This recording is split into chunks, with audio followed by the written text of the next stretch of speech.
नमस्कार दोस्तों, मैं हूँ गोविंद और आप सुन रहे हैं हॉरर कहानी, वो भी मेरी जुबानी। दोस्तों, आज फिर से एक नई कहानी आपके सामने हाजिर है।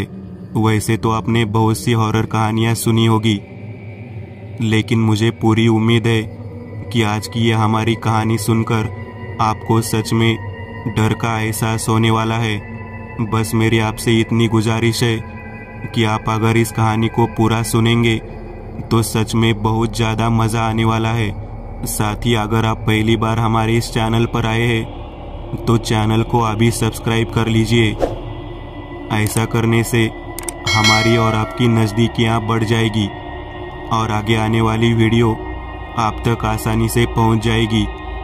तो ज़्यादा समय ना लेते हुए जल्दी से अपनी कहानी को शुरू करते हैं। राज अभी रत्नागिरी में शिफ्ट हुआ था। उसे अभी एक डिस्ट्रिक्ट बैंक में नौकरी मिली थी, लेकिन संध्या यानी उसकी पत्नी अभी वहाँ नहीं थी। वह कुछ दिनों में आ रही थी। राज मूल रूप से मुंबई का रहने वाला था और हाल ही में उसकी शादी संध्या से हुई थी।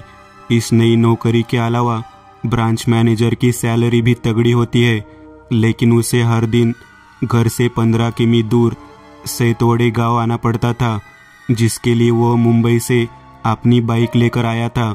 बैंक ने उसे रहने के लिए एक छोटा सा घर दिया। घर छोटा था, लेकिन आसपास लोग कम थे। राज 1 महीने से वहाँ अकेला रह रहा था, इसलिए टाइम पास सिर्फ करंट पेपर और उसमें पहेलियाँ सुलझाना था। वह हर दिन 4 अलग अलग करंट पेपर लाता था और ऑफिस से लौटने के बाद पहेलियाँ सुलझाने में समय बिताता था। राज, टीवी ले आ और केबल लगा, तो ही मैं वहाँ आऊँगी। संध्या ने राज को फ़ोन पर आग्रह किया। ठीक है, मैं देखता हूँ। तो उसने फ़ोन रख दिया। शादी और फिर हनीमून पर पहले ही काफ़ी पैसा खर्च हो चुका था, साथ ही यहाँ का खर्च भी, इसलिए नया टीवी खरीदने का खर्च नहीं उठाया जा सका। इसलिए उसने एक सेकेंड हैंड टीवी लाने की सोची। महीने भर में जो रद्दी जमा हुई थी उसे देने के लिए राज ने सारे कागजों को करीने से मोड़ा और एक बंडल बनाकर घर से थोड़ी दूर एक भंगार वाले की दुकान के सामने पहुंचा। उसने रद्दी का बंडल भंगार वाले के सामने रख दिया।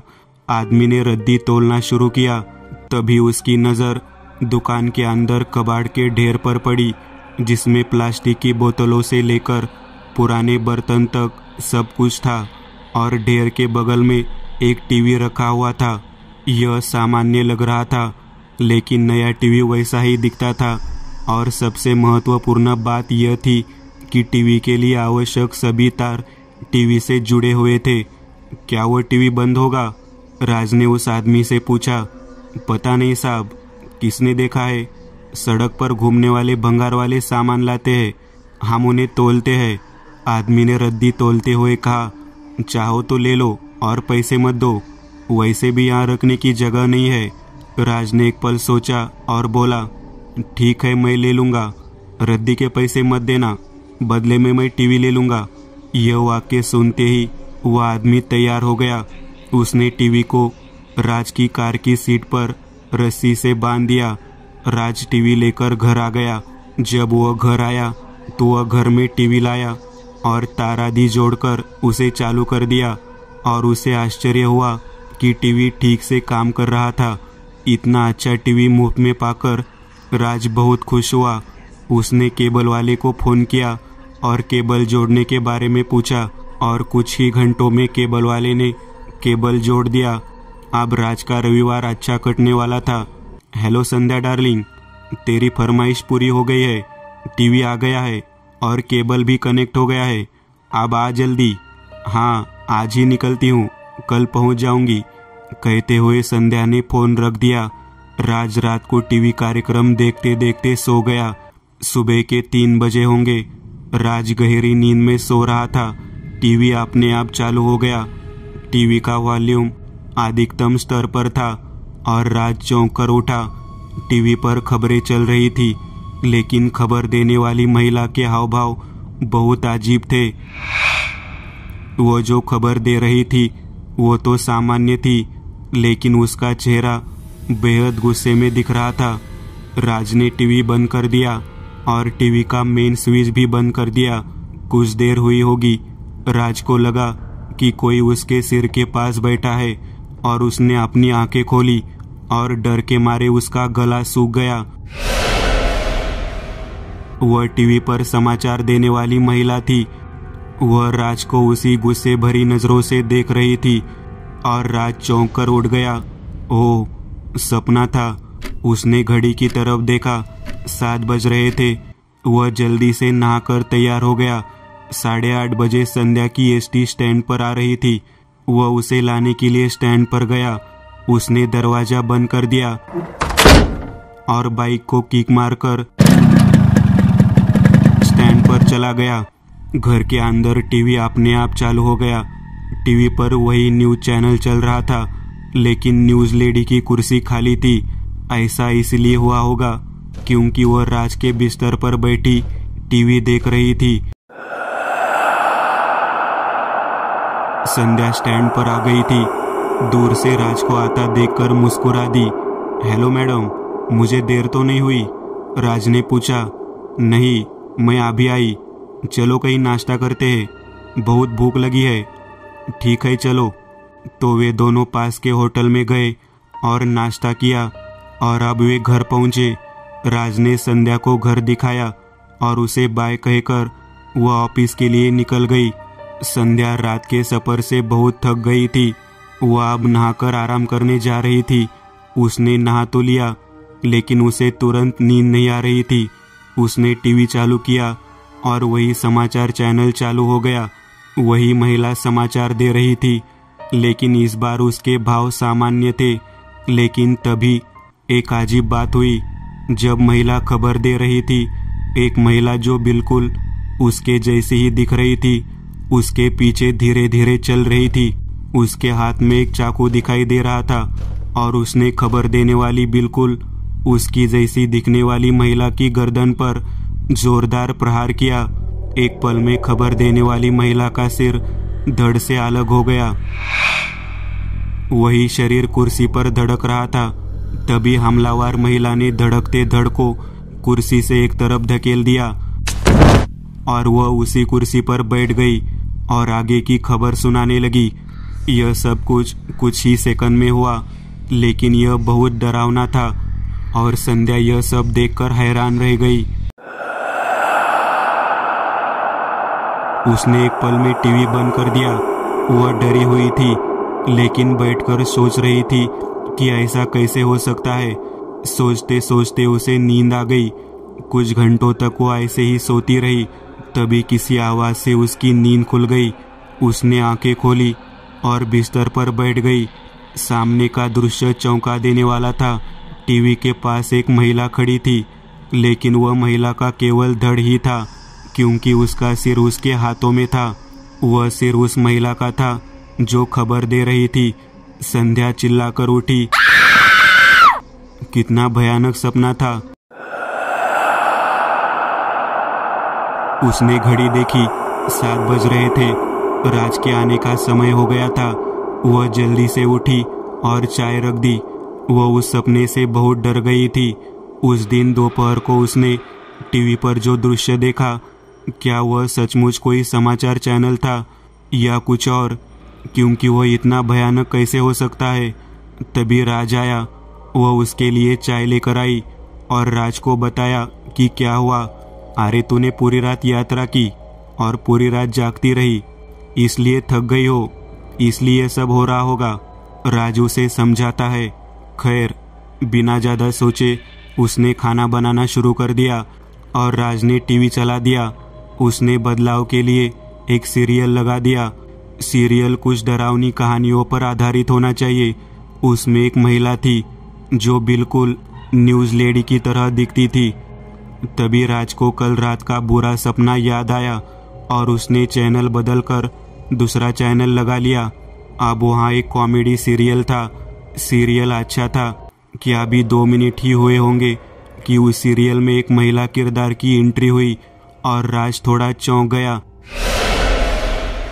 क्योंकि वही महिला इस सीरियल में भी थी। राज ने तुरंत चैनल बदल दिया अब उसने कथक नृत्य कार्यक्रम लगा दिया। 2 महिलाएं मंच पर कथक नृत्य कर रही थी और इसी बीच एक तीसरी महिला उनके पीछे नृत्य करने लगती है। लेकिन अब राज अंदर से थोड़ा डर गया क्योंकि वह तीसरी औरत फिर वही थी। उसने टीवी बंद कर दिया। जल्दी जल्दी खाना खाकर वह घर से बाहर आया और सिगरेट सुलगा ली। अब संध्या भी आ गई थी। वो और राज सोने चले गए। टीवी अपने आप चालू हो गया, लेकिन आज टीवी की आवाज़ धीमी थी। समाचार महिला टीवी स्क्रीन के पीछे खड़ी होकर उस कुर्सी को देख रही थी जहां कथावाचक बैठता है। उसने अपना सिर घुमाया और धीरे धीरे अपना हाथ टीवी से बाहर निकालना शुरू कर दिया। फिर वह भरे टीवी से बाहर उनके घर में आ गई। उसकी नज़र उन दोनों पर थी। वह उन्हें देखकर विकृत मुस्कान के साथ कुछ देर तक वही खड़ी रही, फिर धीरे धीरे रसोई में चली गई। संध्या को प्यास लगी। वह धीरे से उठी और रसोई में गई। उसने मटके से एक गिलास पानी भरा और पानी पी लिया। गिलास मटके के पास रखकर वह मुड़ गई और उसका गला सूख गया। उसके पीछे एक सिरविहीन शरीर खड़ा था। खून से लथपथ एक शरीर हाथ में सिर लिए खड़ा था और सिर वही महिला का था, वही समाचार देने वाली महिला। संध्या चीखने की कोशिश कर रही थी, लेकिन कोई फायदा नहीं था क्योंकि वो डर के मारे स्तब्ध थी। कुछ पल ऐसे ही गुजर गए और संध्या वही गिर गई। उसके गिरने की आवाज से राज की नींद टूट गई और वो तेजी से अंदर आ गया। संध्या बेहोश थी। उसने उसके चेहरे पर पानी की छींटे मारकर उसे उठाया और उसे होश आ गया और रोने लगी। क्या हुआ संध्या?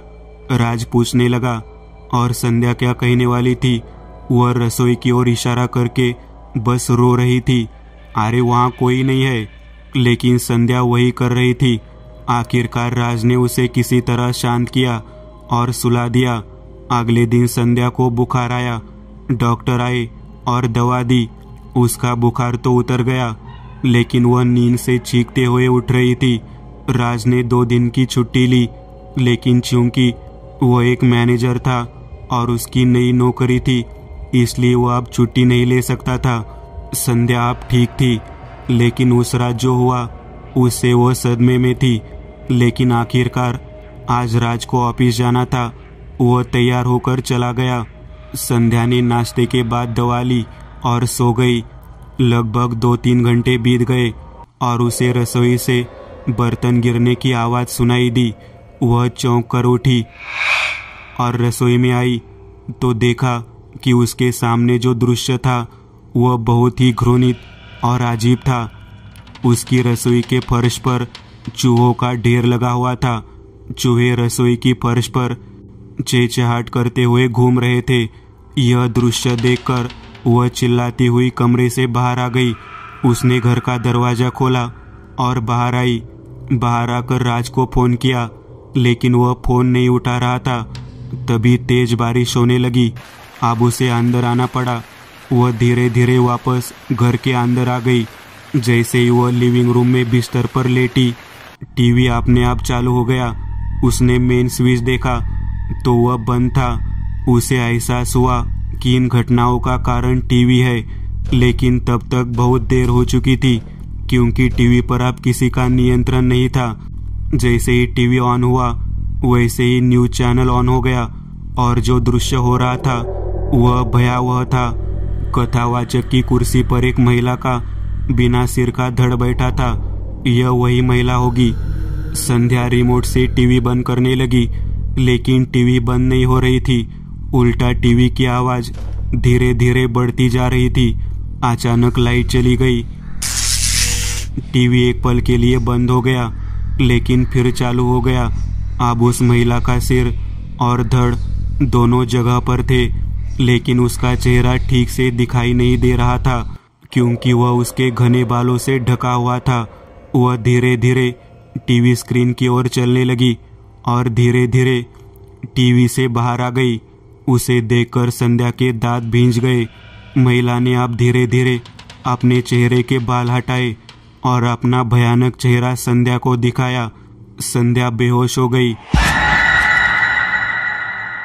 शाम को राज 8 बजे भीगते हुए घर पहुंचा। लाइट अभी भी बंद थी। दरवाजा थोड़ा सा खुला था। वह घर में दाखिल हुआ और लाइट चालू की, लेकिन उसे संध्या नहीं दिखी। वह धीरे से रसोई में गया, लेकिन वह वहां नहीं थी। वह उसे पुकारते हुए बाथरूम में आया और उसका सिर घूम गया।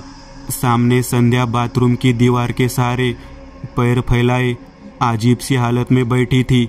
उसका चेहरा सफेद था और आंखें खुली हुई थी। वह मर चुकी थी। राज का दिल बैठ गया। उसने संध्या के बिना जीने की कभी कल्पना भी नहीं की थी और संध्या इसी दुविधा में मर चुकी थी। पुलिस आई और संध्या के शव को पोस्टमार्टम के लिए भेजा, लेकिन साफ लिखा था कि मौत का मुख्य कारण तीव्र हृदयघात था। राज के पास जीने के लिए कुछ भी नहीं बचा। राज उसके अंतिम संस्कार और अन्य कर्तव्यों को पूरा करने के लिए मुंबई गया और 15 दिनों के बाद लौट आया, क्योंकि आखिरकार आप मृतकों के पीछे नहीं मर सकते। जिंदगी चलती रहती है। वो काम पर ज्वाइन हो गया। वह एसटी स्टैंड से सीधे बैंक गया था। दिन का काम खत्म करने के बाद रात को वह एक बार में घुसा। वहाँ 4 पैक शराब पीने और खाने के बाद वह कमरे में आया और वैसे ही बिस्तर पर गिरकर सो गया। सुबह 3 बजे वह टीवी अपने आप चालू हो गया। राज उस आवाज से जाग गया। उसने टीवी की ओर देखा तो उसकी नशा उतर गई। सामने वही न्यूज चैनल चल रहा था और एक महिला समाचार दे रही थी, लेकिन वह महिला कोई और नहीं बल्कि संध्या थी। उसके चेहरे पर उदासी के भाव थे। अब राज डर गया। उसने चैनल बदल दिया। एक और झटका उसका इंतजार कर रहा था, क्योंकि दूसरे चैनल पर सीरियल में एक महिला किरदार बिल्कुल संध्या की तरह लग रही थी। उसने कुछ और चैनल भी देखे, जैसे तीसरा, चौथा, 5वां, लेकिन हर चैनल के हर प्रोग्राम में एक किरदार ऐसा होता था जो बिल्कुल संध्या जैसा होता था। उसने मेन स्विच बंद करने की कोशिश की, लेकिन टीवी अभी भी चालू था। लेकिन अब राज पूरी तरह से डर गया था। तभी लाइट चली गई और टीवी बंद हो गया। हर तरफ अंधेरा था। राज को पसीना आ रहा था और वह माचिस ढूंढने लगा। उसने माचिस जलाई, लेकिन जैसे ही माचिस जलाई तो उसने देखा कि उसके ठीक बगल में एक बिना सिर वाला शरीर बैठा है। माचिस बुझ गई और अचानक टीवी चालू हो गया और अब अगले दृश्य में कलेजा मुंह में आने की बारी राज की थी, क्योंकि अब 2 महिलाएं समाचार दे रही थी।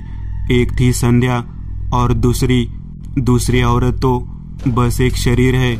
धीरे धीरे दोनों टीवी स्क्रीन के करीब आने लगे और धीरे धीरे टीवी स्क्रीन से बाहर आ गए। राज एक जोरदार चीख के साथ वही गिर गया। 15 दिन बाद, हेलो पुलिस स्टेशन, हमारे बगल वाले घर से बहुत बुरी बदबू आ रही है, कृपया जल्दी आइए। पुलिस आई और दरवाजे से अंदर घुसी। बहुत बदबू आ रही थी। वे किचन में गए, लेकिन वहाँ कुछ भी नहीं था। फिर वे बाथरूम गए। वहाँ उन्होंने राज का सड़ता हुआ शरीर उसी हालत में देखा जैसे संध्या का शव राज ने देखा था। पोस्टमार्टम में मौत का कारण फिर से हृदय गति रुकना पाया गया। 2 महीने बाद विशाल को आज सैतवड़े जिला बैंक शाखा में राज के स्थान पर शाखा अधिकारी के रूप में नियुक्त किया गया। बैंक ने उसे राज का कमरा दे दिया था। विशाल अकेला था और उसकी शादी नहीं हुई थी। शाम को वह कमरे पर पहुंचा। कमरा साफ किया हुआ था। अरे यहाँ तो टीवी भी है, और क्या चाहिए। तो विशाल ने टीवी चालू कर दिया। वही न्यूज चैनल आया। एक महिला और एक पुरुष समाचार सुना रहे थे। महिला थी संध्या और पुरुष था राज। दोस्तों, आज के लिए बस इतना ही। अगर आपको यह कहानी अच्छी लगी हो तो लाइक कीजिएगा। आप में से कई लोग बिना लाइक किए भाग जाते हैं। अगर आपने वीडियो को लाइक किया तो मुझे अच्छा लगेगा। और ऐसी ही डरावनी कहानियाँ बनाने के लिए मुझे एनर्जी मिलेगी। तो लाइक ज़रूर करिएगा, और अभी तक आपने चैनल को सब्सक्राइब नहीं किया तो तुरंत सब्सक्राइब करिएगा और बगल वाली घंटी को दबाना ना भूलिएगा।